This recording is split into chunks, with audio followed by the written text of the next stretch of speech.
گناہ کے رسوا ہونے کی اس سے بڑی دلیل کیا ہوگی کہ عورت سب سے پہلے اس مرد کی نظروں میں گرتی ہے جس کے لیے وہ گناہ کرتی ہے، جس کی وہ ڈیمانڈ پوری کرتی ہے۔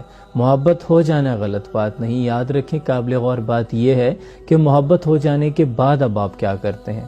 آپ اس رشتے کا بھرم رکھتے ہیں، آپ دوسرے کی عزت آبرو کی حفاظت کرتے ہیں یا اسے پامال کرتے ہیں۔